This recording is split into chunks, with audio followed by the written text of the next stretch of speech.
Do you ever see a successful woman on your feed or in a magazine and think, wow, it must be nice to have it so easy? Well, think again. Behind that glossy cover or smiling face is a ton of hard work, countless failures, and endless learning experiences. I'm Rebecca Minkoff, and I'm here to tell you that success isn't a walk in the park. It takes grit, resilience, and a willingness to take risks. That's why I created Superwomen, a podcast that peels back the varnish and gets into the nitty-gritty of what it takes to make it as a woman in today's world. From luminaries and game changers to women you've never heard of but should, this podcast is here to inspire you to take your next leap, no matter how daunting it may seem. We'll explore the sacrifices these women have made, the highs and lows they've experienced, and the lessons they've learned along the way. So if you're ready to be inspired and learn from some of the most successful women out there, join me on Superwomen. Together, we'll uncover the stories behind the successes and prove that with hard work, determination, and a little bit of luck, anything is possible. Hey everyone, you're listening to Superwomen. Today's guest is the indomitable Dolores. Hi, I'm so excited to be here. She needs no introduction, but what I do want to say about this episode is something that I don't know that you've ever talked about much that we touch on. It's having to do with women getting older, what happens as we age, but also how you have stayed loyal and true to yourself and others. So tune in. Tune in. It's a good one. Getting their apple is more important than like having someone's back. And I learned that the hard way. See, when I went on Housewives, I knew right from the beginning, and I went on with very little means, like not at the best time of my life. Okay. And I said that nothing would sway me from doing what I would do normally in life. Yeah. And I, till this day, live by that. Well, that's good. When things are different than that, it doesn't read well. Right. I feel like on camera, I feel like when you're not true to yourself, eventually there's not longevity in this. Correct. That's just how I feel. That's what I said, and that's how I acted, but I was punished for it. That happens too. Yeah. In the editing, I was punished. Do you know what I mean? Like, they're like, oh, we're just going to delete her down to this person that never speaks and is boring. And I'm like, that's the furthest thing from the truth. I spoke my mind. I confronted Brynn multiple times. Do you know what I mean? Like, it was just like, oh, okay, that's not the storyline you want me to fill. So it's not. So for the first, I want to say probably 4 years, nothing of my family was shown. Nothing of me speaking was shown. Nothing of things that happened in my life was really shown because there was so much fighting around me and so much other stuff.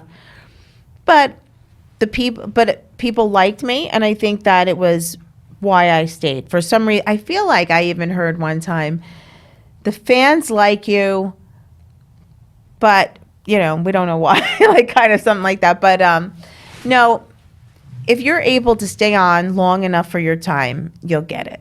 Oh, well, I was out. I was like, I'm not standing for this shit. But you didn't have to. You're right. Rebecca Minkoff. Remember that. Well, so, thank you. Dolores Catania has to stay for a while. Well, you're doing just good now, sis. It's okay. Yeah. It's good for me. But, you know, it's really hard to put up with that when you don't have to. Right. It's hard to put up with it at any given time. But when you have so many other things going on in your life, like you're a very famous designer and everything else that you are, that people look up to you, you're like, the fuck? Suck a dick. I don't fucking need this. I should have said to her, suck a dick. Just do it, because I don't No, that actually would have been bad if I had said that. I would have gotten accused of, well, you saw how it devolved, right? When Uba said that, and it devolved into like terribleness. Well, how did that, it kind of went against her though, Rebecca, didn't it? Oh yeah, fully went against her, but I'm glad that I wasn't the cause of everything unraveling in the way that it did. If I would have said suck a dick. Nobody wants that. That gave me stress to watch. Oh my gosh. It was 100% more stressful in that moment. Oh, I'm sure. Which you know. Like you see the fighting and you're like, wait, that was nothing compared to how it felt. In that moment. Yeah. You just want to just like, it's a lot. Yeah. It's not for the faint of heart. No, it's definitely not. Well, speaking of not for the faint of heart, congratulations on winning. Thank you. That's pretty big. The world is aflutter with your... I'm so tired, Rebecca, but I like you so much. I could not wait to see you. And thank you so much for having me. I'm like, Rebecca Minkoff, I get to sit and talk to her, just me and her. I love that. Because Just I us. only see you at the events and in passing. So I'm just so happy to be here. But the press is unreal. I was on Jimmy Fallon last night. He's like the best energy, I think, in the world. Yeah. Like he's like on 100 all the time. Yep. And he's so great, but it's been like a week of press. I'm sure you're exhausted. But you just said before we started filming, you wish you could have stayed. You didn't want to leave the institution. There was such a peace I found in Scotland. And So- it's so funny. Scotland used to be attached to Paterson, New Jersey before it separated. What? Which I did not know that. Before the world separated. That's a fun fact. If it's true, I hope someone said it to me. So, but I felt like a kind of a weird, in my gut, homey feeling there. Wow. And I enjoyed it so much. And I said to them, bring me back. Bring me back. I'll come back. Oh my God. But what about it was like, aside from the experience, like why did you need that time alone? Well, my show was coming to a head. Yep. They had just aired The Last Supper at Rails. And you saw, did you see? I haven't seen it. You're in Okay. the queue for me. I have Okay, no problem. a bit to I'll catch up explain. on. It was a very tumultuous time, and it was I've read all about it. but essentially haven't the seen end it. of the show, and I knew that. Okay. I knew it sitting there. I knew it going into it. There was still a chance to redeem ourselves, and I knew how dire it was for us to come to some resolution here. But the girls really just couldn't bring it together. So I sat there knowing that life would be changed the way we knew it. Right. So Before you go on, did any of you have this moment of like, if we don't learn to behave, it's over for us, and no one could get past that? Like people are like, I don't had give it. a fuck. I had Yeah. a couple of girls knew Yeah. it was coming. Yeah. But as important as it was to try to navigate around that, couldn't do it. There was so much hate, so much guttural emotion, Yeah. like you've seen, and it just, there was no coming back from it in that moment. There needed to be a break and there needed to be a pause, but in this world, for me, time kills deals. Right. And I don't think that absence makes the heart grow fonder around here, because there's a lot of shows doing really well right now. Yeah, but if you look at the absence making the heart go fonder, all the fans wanted from RHONJ was the OGs. You don't think they're going to chime for you guys to come back, or a portion of you to come back? We haven't heard. I don't know. But Right. it seemed, if you saw, I'm not sure if you did. I happened to. If you saw the premiere of Housewives of Atlanta, which is like a hybrid of old and new, it's amazing. It was so good. Oh. It was so good that it was in a class of its own. It was insane. The new girls going for the OGs, like, woo.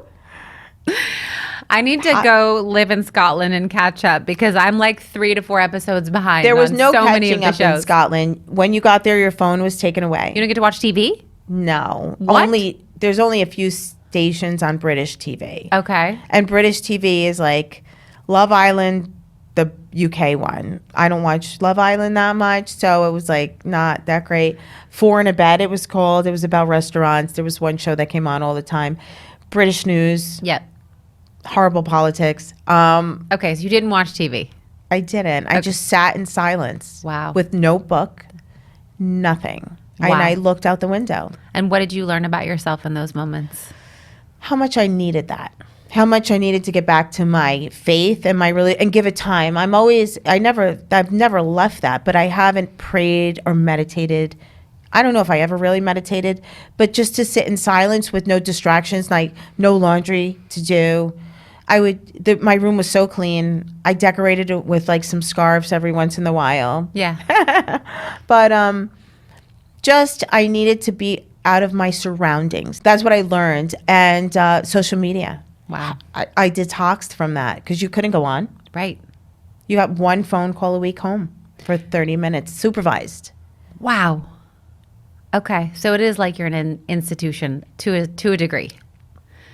Yeah. So having detached from social media and knowing how integral it is to your life, your work, your deals, your partnerships, your filming, was that like, once you were off of it, did you notice a positive side to that? And have you kept that going? Yeah. No. Okay. I didn't keep it going. And that's why I was emotional when I left. Like, I'm not a crier. Yeah. Rebecca, if you'll see, in 8 years, my kids have never seen me cry. They're 29 and 26. And I don't think my sisters have ever seen me cry. I've cried twice in public over my dogs twice. Okay. One passed away. 2 passed away. Okay. And a psychic came on the show and said the name of my dog and that my dog was there. Wow. And I just fell apart. Yeah. That's it.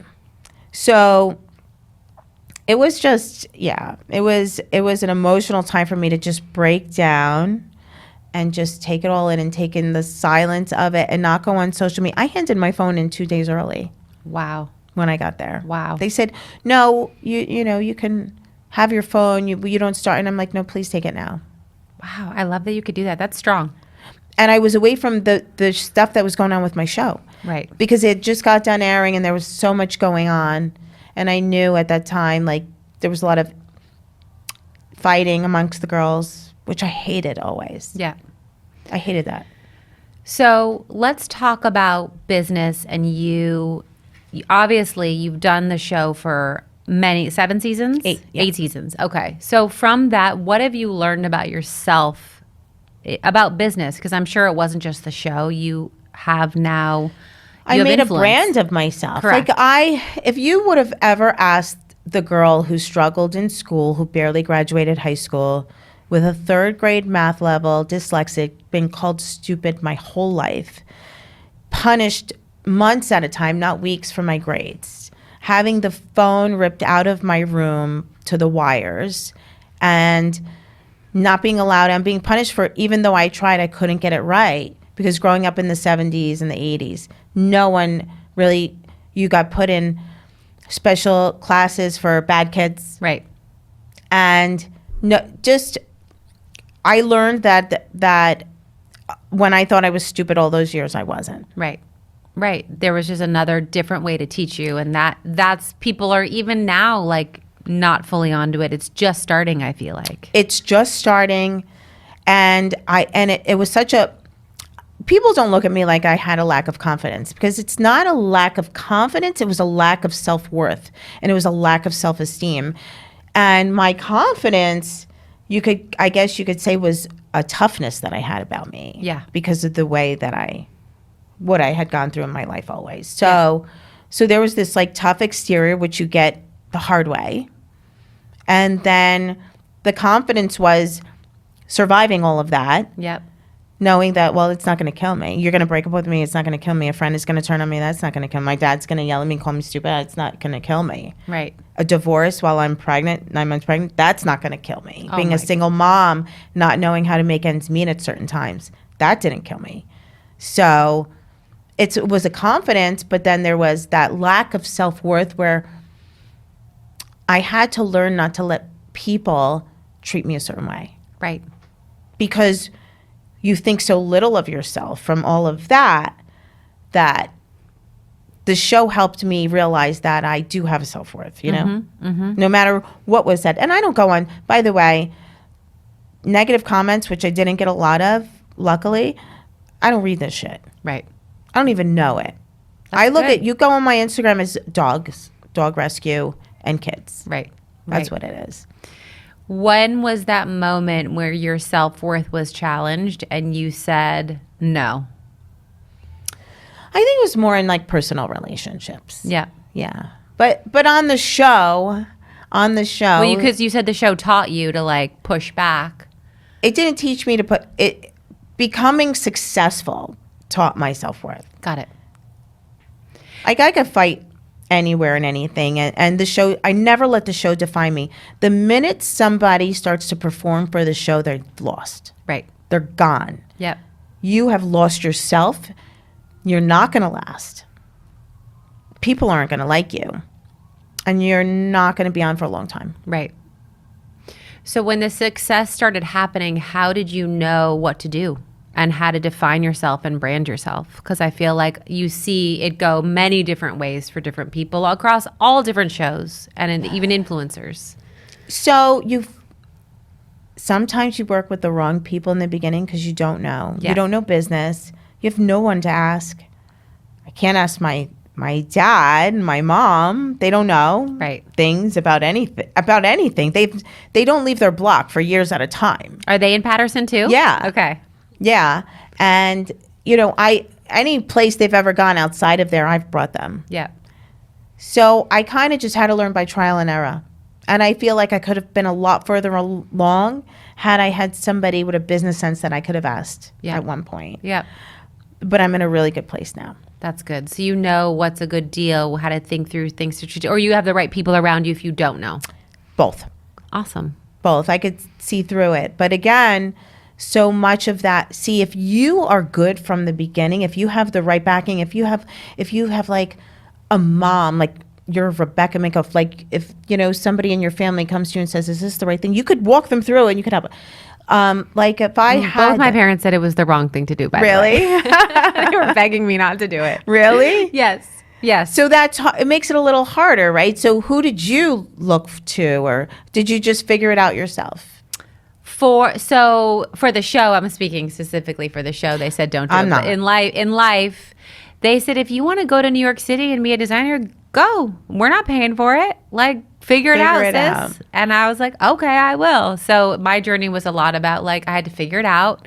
Made a lot of fucking mistakes, as everyone has. And you learn. That's how you learn.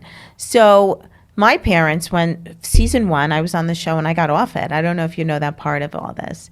And my parents were in the house. My dad's a Marine. He was a cop. My mom's a waitress. And they were always worried that I was alone in the house with 2 little kids. So now they come in and there's like producers. Right. They're like, who are these fucking people? Who the fuck? You're going to let people know where you live? What do they want from you? Right. What do they want from you? And I didn't like the way it was going because I had my parents in my head. They were smart enough to know that there was no good intention from me season 1 if I would have started. And I backed out. No matter what the position was I was in, and I was in a rough time, I didn't want the money. I said, I'll figure it out. I don't like the way the producers twisted some words at the time. It was a very draconian way. How far in it were you when you backed out? Like, what did... First, like, very beginning. Okay. After, like, first confessional. Okay. First confessional. You knew. You sniffed it. Well, my parents were in my ear, and I felt like I was doing something wrong because they told me not to do it, because I'm still an Italian girl that thinks I have to be home at 11 o'clock at night. Right. So I had them thinking, what do they want? And then when I had my friends questioning me about something I didn't say, I was so offended.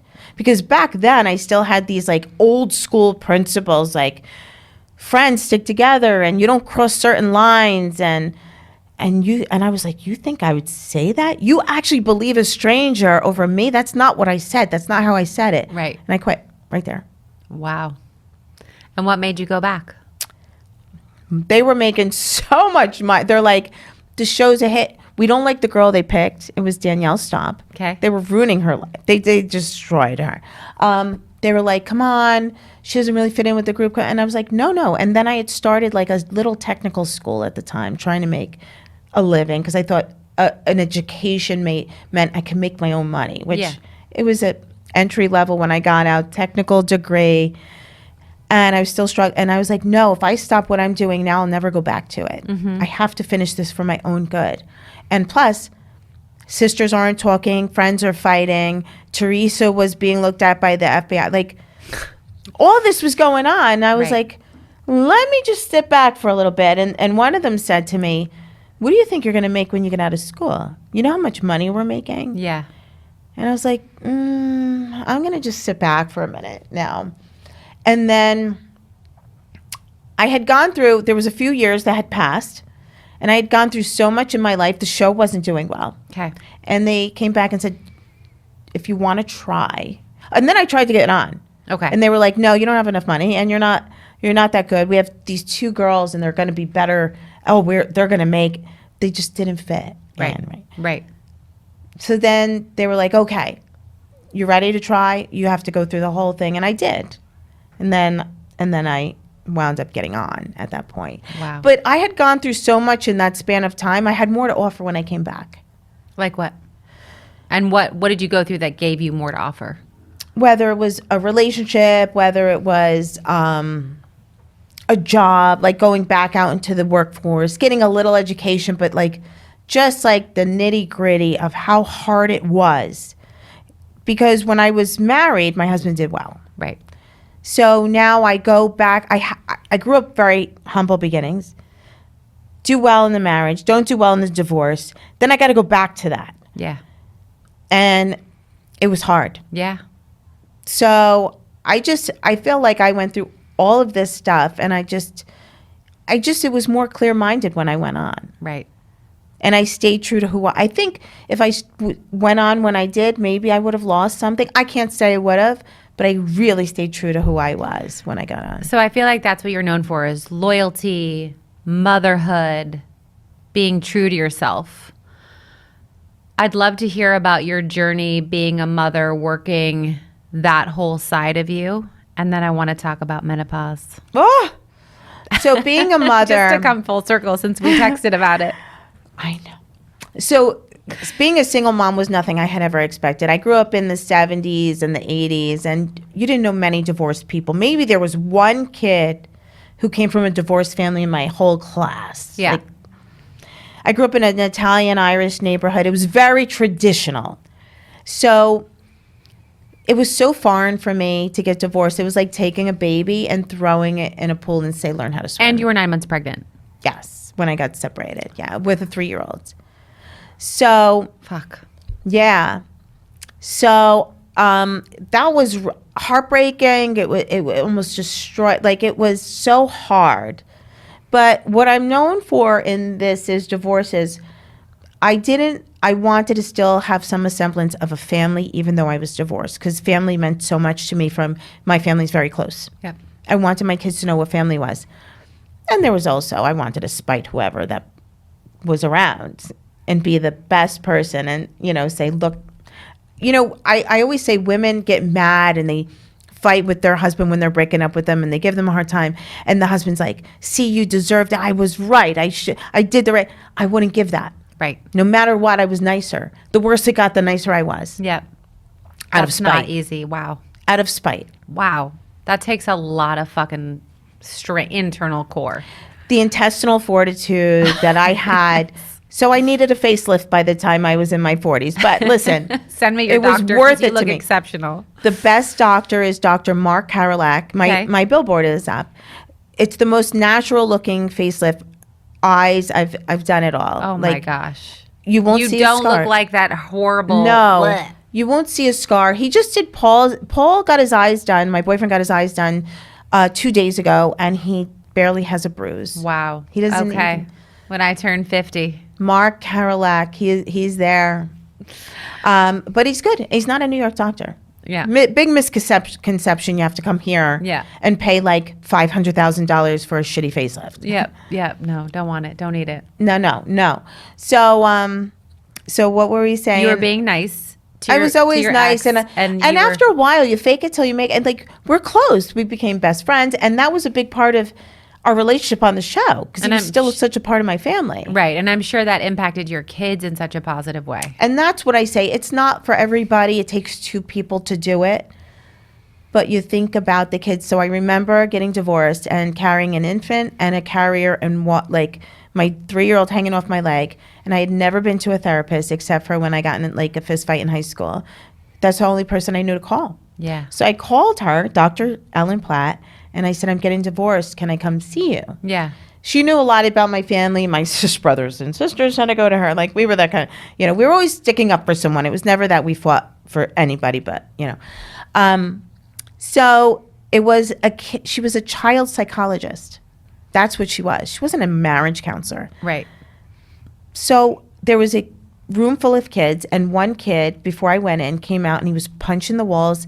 He had gauges in his ears. I could still see him in front of my face, and his mother was sobbing behind him.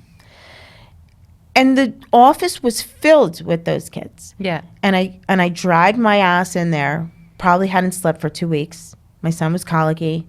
I was brokenhearted. And I sit in front of her and I go, so what do I do not to have that? Wow. Not to have a hurt kid, Yeah. not to have an angry kid. She goes, don't fight in front of them. Yeah. And I said, well, okay. And my whole life changed in that minute. Wow. So it's like, for me, divine intervention that I went to her and I got that advice from her. Yeah. She was I wasn't looking for a child psychologist, but I called her because I had no one else to call. Yeah. That's incredible advice. And my husband and I try and do that. And you can see the times when we are fighting, the kids get like so unnerved and so unstable. You know what I mean? That I think that her advice was so good and that you did it and you invited kindness when you had every reason to attack. Right. Because, listen, we had fights. Yeah. Getting up to divorce is the easy part. I don't care if you wind up broke and have to wind up working for jobs. That's the easy part. Right. But getting to that point Yeah. is so hard to Yeah. find that, like, let's break. And it affects everybody. So I say, like, you know, my kids they're good. And people chastised me for it. They're like, your kids don't have a schedule. Your kids see mixed messages. They see your parents talking. You're supposed to be divorced. I had no idea how to handle it. Right.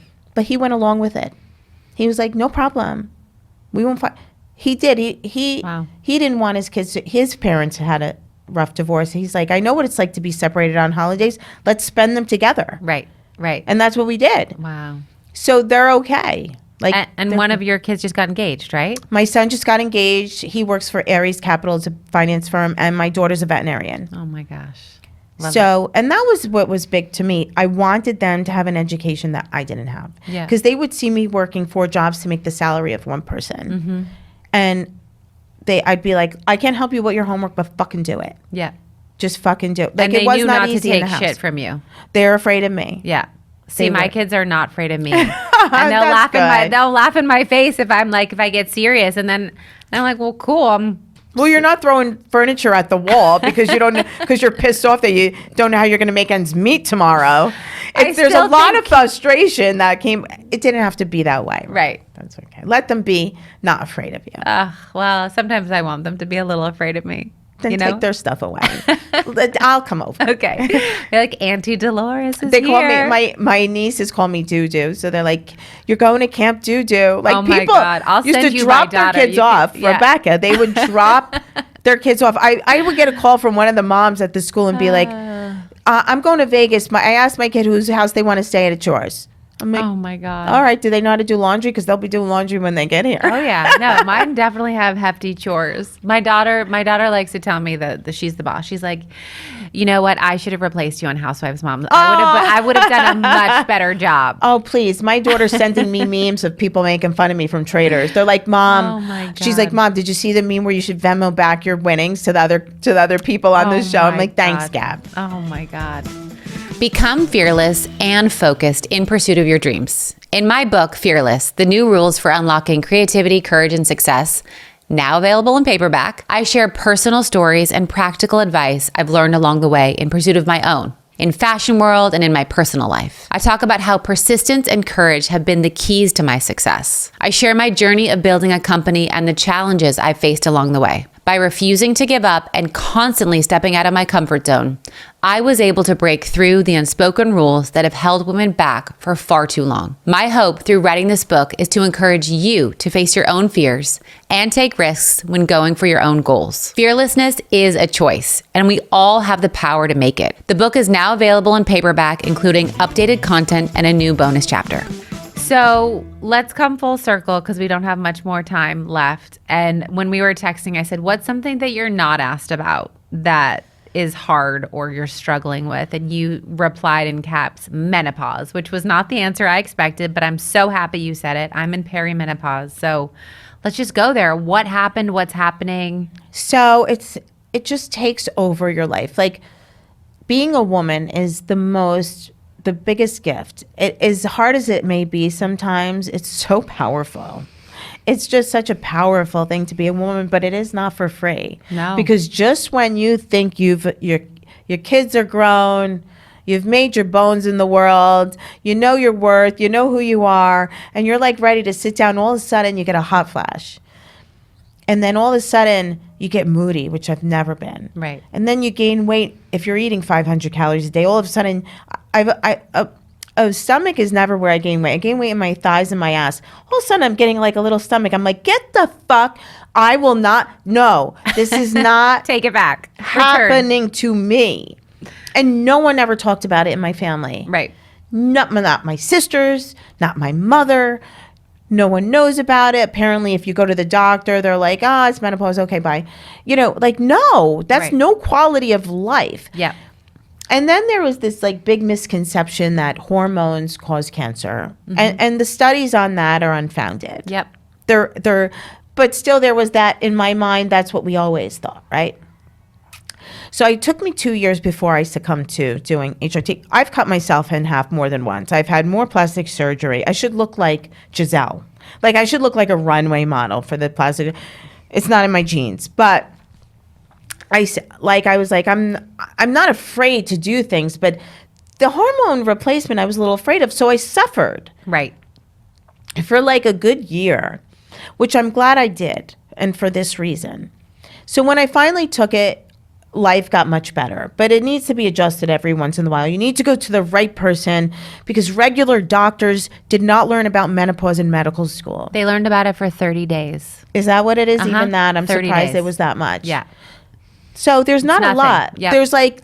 There's a general protocol that they give to everybody, right? Yep. It doesn't work for everybody. No. So They didn't even know what day to test you no. of your cycle. Oh, there's a day. Yeah. Okay. Yeah. Not knowing that. I didn't know that. See, I learned something new, and that's why we need to talk about it. Yeah. And if you're not getting your period, you have to track it by the moon. The Because- fucking moon? Yeah. Rebecca. Yeah. You Well, there's telling no the other truth? way. If you're done getting your period and you're I'm done because I had an ablation. right. I had So a you have to uterine track ablation. it. The only way then to like really cycle it is the moon, which I'm not trying to get all woo woo on you, but that's the only way. No, there's got to be answers here. And, Yeah. and we need to know. That's why I want to start like a forum for women. Like Yeah. I'm going to ask like 10 people if you would do it. Like just to talk about what you're going through, just so I could start a forum, like just a quick video of what we feel. Yeah. Because there's also shame in it. What am I supposed to sit and talk to my boyfriend about why everything's dry and I'm not in any kind of mood? And Yeah. how do I talk to someone, a man, about that? Yeah. It's I know. embarrassing. I know. Believe me, I went through a period where I was like, I don't want my husband to touch me. Something's wrong. And there's it's not a shame him. in it. It's Yeah. not him. Yeah. And there's a shame in aging as a woman. Yep. So it's a sign of aging. Yeah. This can't be. No. So so then when I went on the hormones, I do the patch and I do the progesterone at night. There's not sleeping. There's anxiety. Yeah. The hot flashes at night, waking up in like a pool of sweat. Like my body is like so, and it's just horrible. But not every woman is eligible for hormones because if you had breast cancer, Right. you can't do hormones. But no one has ever, goes back to men, no one has actually ever done a trial and seen if it really is bad or not. That's You know what I mean? right. It's like another frustrating thing. It's so frustrating. We need help. Yeah. And we need to pioneer for the next generation so that it has caused such problems. I see a lot of women at events. A lot of mothers and daughters watch the show, as you know. Yeah. And a daughter will come up to me and she's like, I don't even know my mom anymore. Yeah. Like, can you help, please? Like, I heard you talk about it. You say you're going to find help. Can you please just help my mom? Yep. There's a woman, Mindy, I think her last name is Mindy Peltz. Her book is called Fast Like a Girl. And it's fasting for menopause and certain hours and certain times of your cycle, the whole thing. But she was like, I guarantee you if women knew about this and they started in perimenopause and they carried through hormone tracking, fasting, whatever she recommends, the divorce rates would like plummet because we all go through these crazy things in our minds that like you get the hormones, you level out and you're like, oh, I actually do like my husband or my partner. Right. You like it. But then you have to adjust them. Oh, I know. I went through it again. I was like, oh, here we go. Time to change because I felt a shift and I was like, fuck. Now I got to start all. Shift. Yep. And then I went to the doctor and he's like, you're on the lowest dose. Right. Because another doctor, and it's all about finding the right doctor. Yeah. So now we have to kind of educate ourselves because it's going to be hard to find the needle in the haystack doctor that actually went and really researched this since they, I don't blame doctors when they get out of school not wanting to learn anymore. Like, I don't blame them Yeah. to not want to they're doing their thing, they're working, and doctors don't even get paid anymore from insurance companies. But imagine the gold mine if they focused on 51% of us and we're all rushing to them like, please fucking fix me. I'll pay anything to get my, my sex drive, my hormones, whatever. Save my life, save my marriage, save my relationship. We would pay up. Pay up.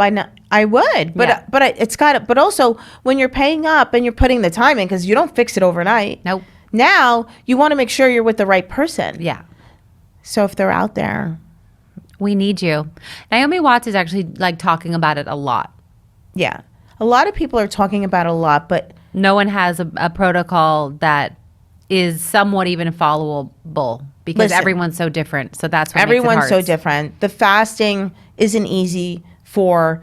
Everybody has a different fan base, right? I have the fan base like regular mom, you're home, you've given yourself to your kids, like not a lot of money to spend on this shit. Yep. What can I do for her? Yeah.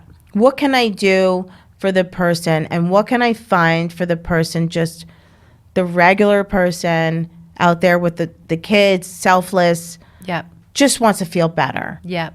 Doesn't do anything for themselves. How easy can I make it? And how affordable can I make it for them? I love that idea. Because there's more of that than there's way more of that. I have some ideas. Well, we'll have to talk about it, Yeah. Rebecca. Really, we do. So like I said, I'm going to ask 10 women to do like a little video from me on how they feel and what they've been through. So no one feels alone when I post it. I love that. Because they'll look at you and they'll be like, she never had a problem. Oh, She never felt. Menopause doesn't discriminate. Right. It comes in all shapes and sizes, in every nationality, and every woman is going to go through it. Yeah. And perimenopause starts as young as 35, which most women don't realize. Another thing, like if I said that, I'm like I want women to be aware of it. When your body starts to change, don't go to a psychiatrist and get on all these type of antidepressant drugs. Make sure it's not this first. Yep. I'm so glad you say that because I had my postpartum depression while pregnant, like my first 3 months, and I knew it was hormonal. So I didn't go see a doctor like that. And I was telling my friend going through IVF, I said, the emotions you're feeling are not you. You are getting high dosages of hormones. It's not you. And in the same vein... She needed to hear that. Yeah. And then in the same vein, when your hormones go crazy, guess what? It's not you. It's that everything just spiraled out of control. Right. And at least start there. I want them to know. Yeah. It's normal. You're not losing your mind. Yeah. You're not a monster. You're not ugly. You're not old. Right. You're going to be okay. Yeah. And tell your husband to fucking chill out and be patient with you. Learn to be a camel in the desert. Don't get some gumad over there and don't go spend your pension on some 23-year-olds because your wife's a little off, because soon your thing isn't going to work too. That's right. That's right. Dolores said it. Okay, before I let you leave, one of the things I'm really wanting to base my podcast about is really having my guests share a problem that they've solved.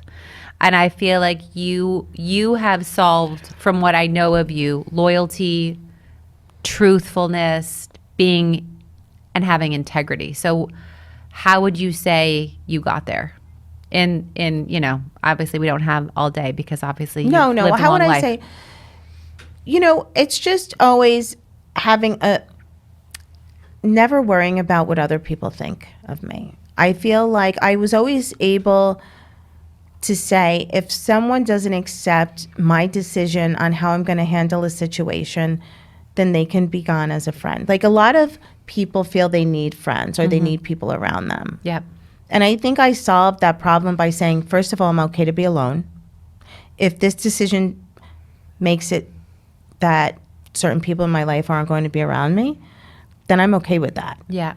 I know there's a lot of pressure on women to be liked by other women at all ages, from high school, grammar school, up through our age. Mm-hmm.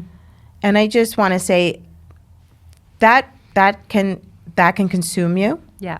Worrying about somebody you had a salad with yesterday, maybe you weren't invited, who cares? Yep.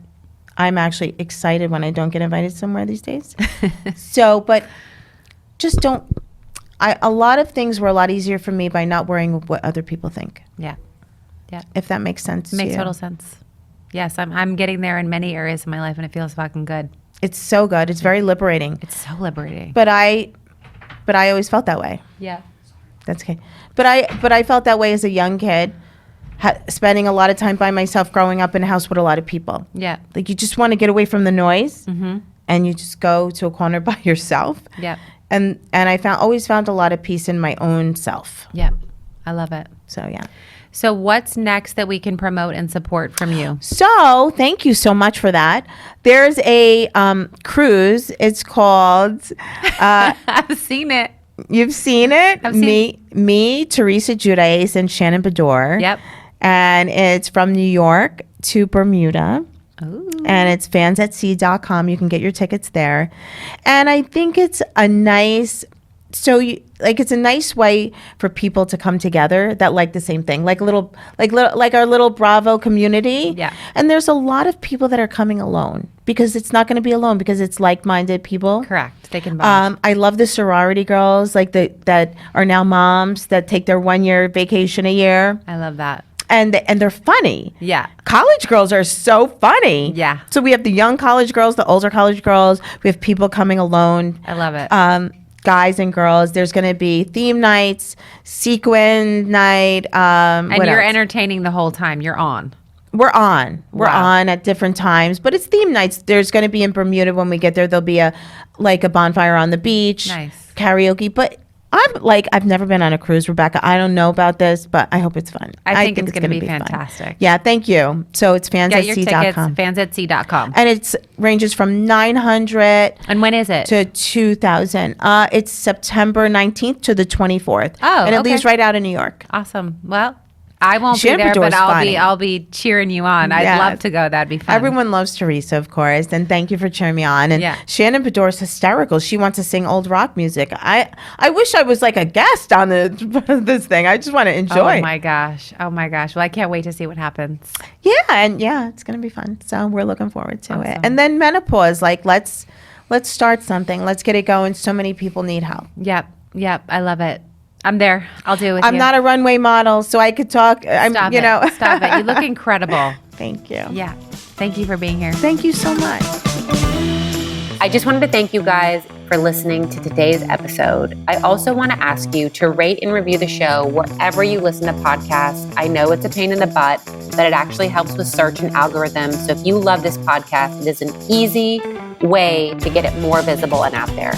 I also want you to follow me on Instagram at Rebecca Minkoff, at RM Superwomen, and be sure to check out my book, Fearless, The New Rules for Unlocking Creativity, Courage, and Success.